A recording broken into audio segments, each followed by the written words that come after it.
मधुबन के बाबा, मधुबन के बाबा मुरली वाले, आपका क्या कहना,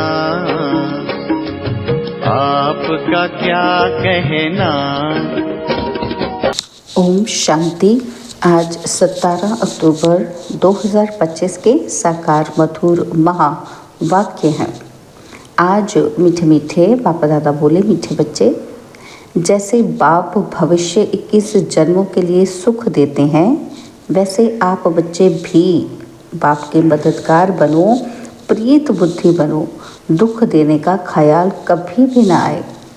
बाबा ने कहा, मीठे बच्चे, जैसे बाप भविष्य 21 जन्मों के लिए सुख देते हैं, वैसे आप बच्चे भी बाप के मददगार बनो, प्रीत बुद्धि बनो, दुख देने का कभी भी ख्याल ना आए। बाबा ने आज प्रश्न पूछा कि तुम रूप बसंत बच्चों का कर्तव्य क्या है, तुम्हें बाप की कौन सी शिक्षाएं मिली हुई हैं। उत्तर में बाबा ने समझाया, तुम रूप बसंत बच्चों का कर्तव्य है मुख से सदैव रत्न निकालना। तुम्हारे मुख से कभी पत्थर नहीं निकलने चाहिए। सर्व बच्चों प्रति बाप की शिक्षा है कि बच्चे आपस में कभी एक दो को तंग नहीं करना, गुस्सा नहीं करना।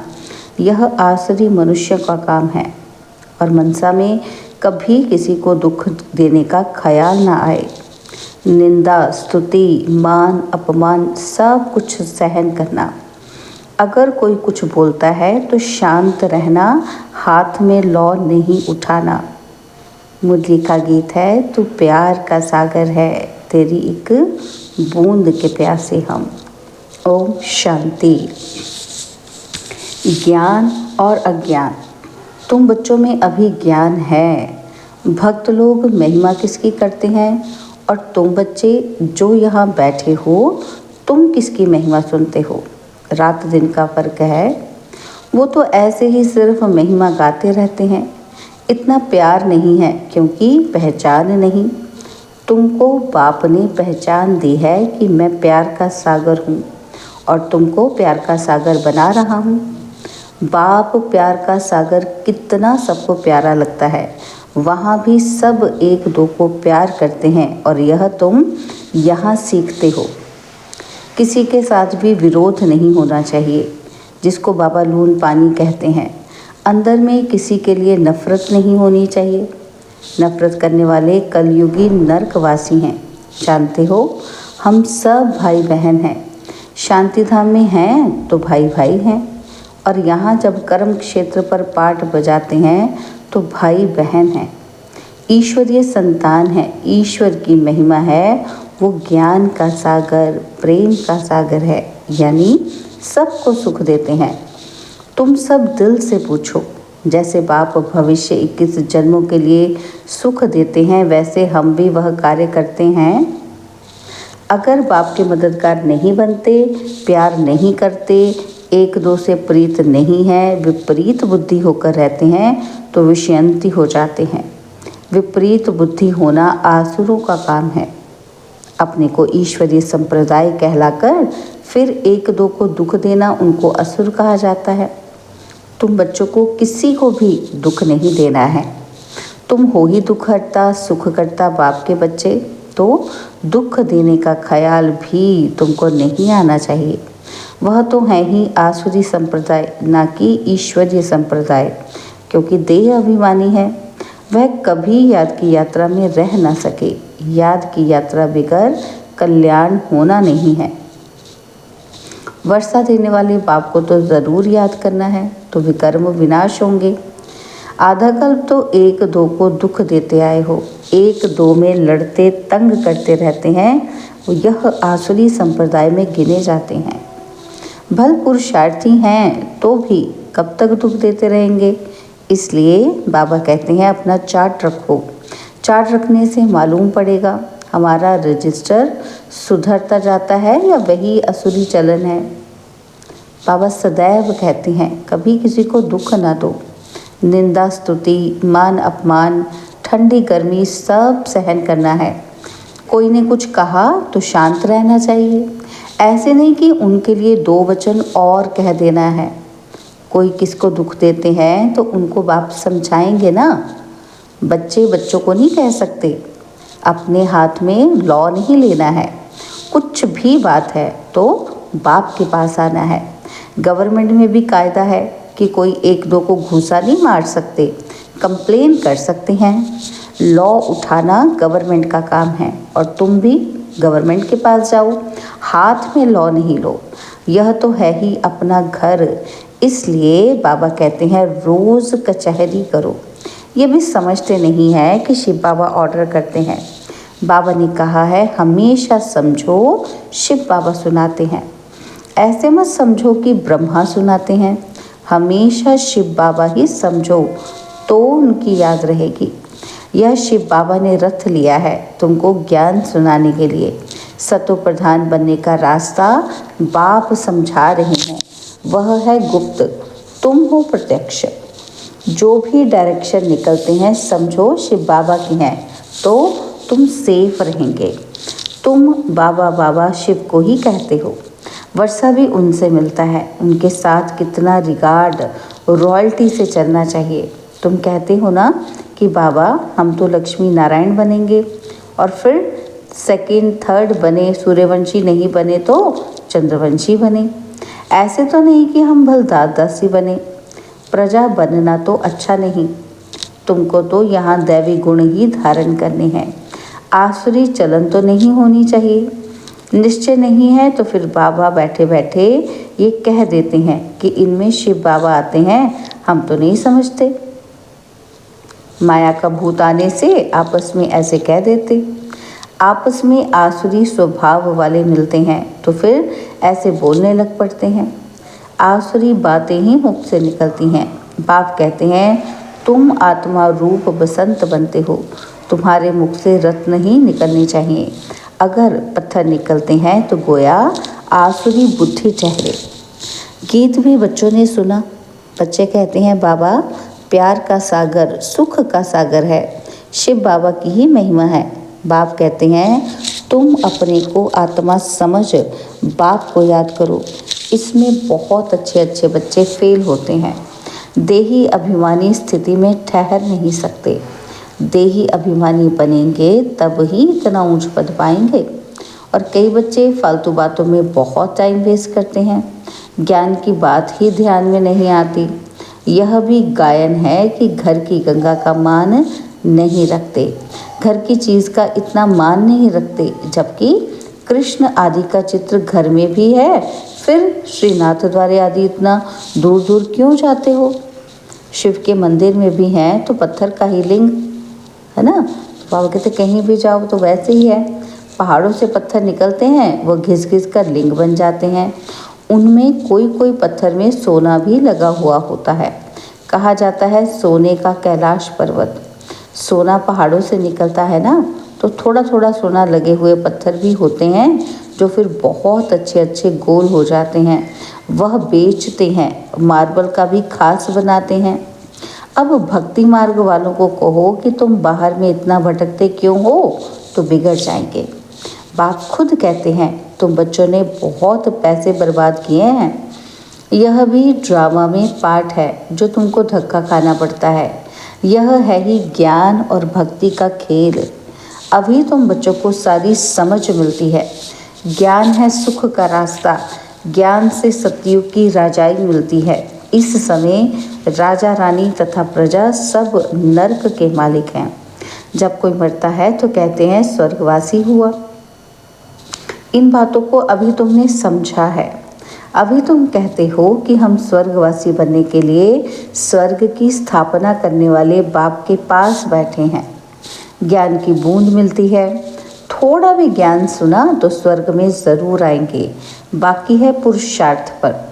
समझते हैं गंगा जल की एक लोटी भी मुख में डालने से पतित से पावन बन जाते हैं। लोटी भरकर ले जाते, फिर रोज़ उनसे एक एक बूंद में पानी मिलाए स्नान करते हैं, जैसे गंगा स्नान हो जाएगा, है ना। तो बाबा कहते हैं विलायत में भी गंगा जल भरकर ले जाते हैं। ये सब है भक्ति। बाप बच्चों को समझाते हैं कि बच्चे माया बड़ा ज़ोर से थप्पड़ लगाती है। विकर्म करा देती है, इसलिए कचहरी करो।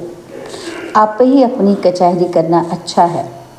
तुम अपने को आप ही राज तिलक देते हो तो अपनी जांच करनी है। तमो प्रधान से सतो प्रधान बनना है। बाप श्रीमत देते हैं कि ऐसे ऐसे करो, दैवी गुण धारण करो, जो करेंगे वह पाएंगे। तुम्हारे तो खुशी में रोमांच खड़े हो जाने चाहिए। बेहद का बाप मिला है, उनकी सर्विस में मददगार बनना है, अंधों की लाठी बनना है। जितना जास्ती बनेंगे उतना अपना ही कल्याण होगा। बाबा को तो घड़ी घड़ी याद करना है। निष्ठा में एक जगह बैठने की बात नहीं, चलते फिरते याद करना है। ट्रेन में भी तुम सर्विस कर सकते हो। तुम कोई को भी समझा सकते हो कि ऊंचते ऊंच कौन है। उनको याद करो, वर्षा उनसे ही मिलेगा। आत्मा को बाप से बेहद का वर्षा मिलता है। कोई दान पुण्य करने से राजा के पास जन्म लेते हैं, सो भी अल्पकाल के लिए। सदा तो राजा नहीं बन सकते। तो बाप कहते हैं यहाँ तो 21 जन्मों की गारंटी है और वहाँ ये पता नहीं पड़ेगा कि हम बेहद के बाप से ये वर्षा लेने आए हैं। यह ज्ञान इस समय तुमको मिलता है तो कितना अच्छी रीति पुरुषार्थ करना चाहिए। पुरुषार्थ नहीं करते हैं तो गोया अपने पाँव पर कुल्हाड़ा मारते हैं। चार्ट लिखते रहो तो डर रहेगा। कोई कोई लिखते भी हैं, बाबा देखेंगे तो क्या कहेंगे। चाल चलन में बहुत फ़र्क रहता है। तो बाप कहते हैं गफलत छोड़ो, नहीं तो बहुत पछताना पड़ेगा। अपने पुरुषार्थ का फिर पिछाड़ी में साक्षात्कार ज़रूर होगा, फिर बहुत रोना पड़ेगा। क्या क्या कल्प कल्प यही मिलेगा, यही वर्षा मिलेगा। फिर बाबा कहते रोएंगे, दास दासी जाकर बनेंगे। आगे तो ध्यान में जाकर सुनाते थे कि फलानी दासी है, ये है। फिर बाबा ने बंद कर दिया। पिछाड़ी में तुम बच्चों को साक्षात्कार होंगे।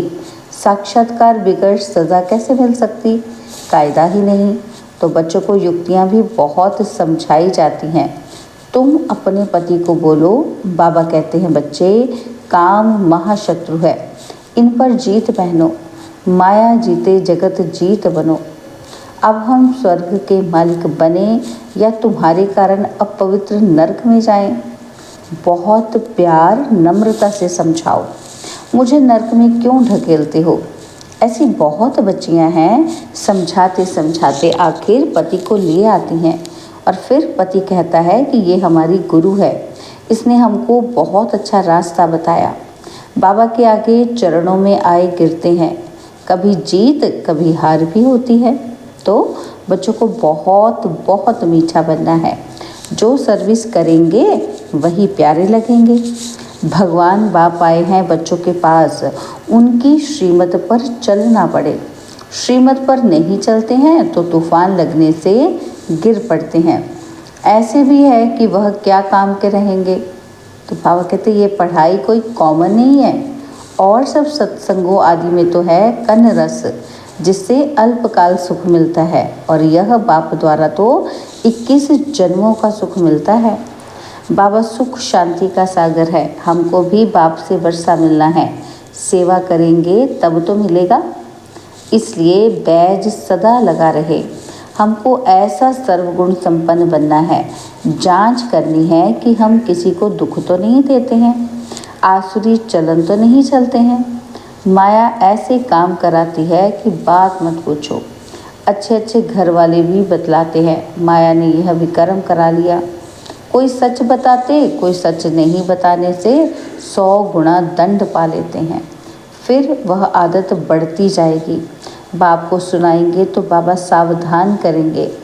बाबा कहते हैं पाप किया है तो रजिस्टर में लिखो और बता दो, तो तुम्हारा पाप आधा खलास हो जाएगा। सुनाते नहीं, छिपा लेंगे तो फिर करते ही रहेंगे। श्राप मिल जाता है। ना बतलाने से एक बार के बदले 100 बार करते रहेंगे। बाबा कितनी अच्छी राय देते हैं, परंतु कोई कोई को ज़रा भी असर नहीं होता है। अपनी तकदीर को जैसे लात मारते रहते हैं, बहुत बहुत नुकसान करते हैं। अंत में सबको साक्षात्कार होगा कि ये बनेंगे। क्लास में ट्रांसफ़र होते हैं तो मार्क्स निकलती हैं ना, तो ट्रांसफ़र होने से पहले रिज़ल्ट निकलती है। तुम भी अपनी क्लास में जाते हो तो मार्क्स का पता पड़ेगा, फिर बहुत ज़ार ज़ार रोएंगे, फिर क्या कर सकेंगे? रिज़ल्ट तो निकल गई ना, तो जो तकदीर में था वो ले दिया। बाप सब बच्चों को सावधान करते हैं, कर्मातीत अवस्था अभी हो न सके। कर्मातीत अवस्था हो जाए तो फिर शरीर छोड़ना पड़े। अभी कुछ न कुछ विकर्म रहे हुए हैं, हिसाब किताब है, इसलिए योग पूरा नहीं लगता है। अभी कोई भी नहीं कह सकते कि हम कर्मातीत अवस्था में हैं।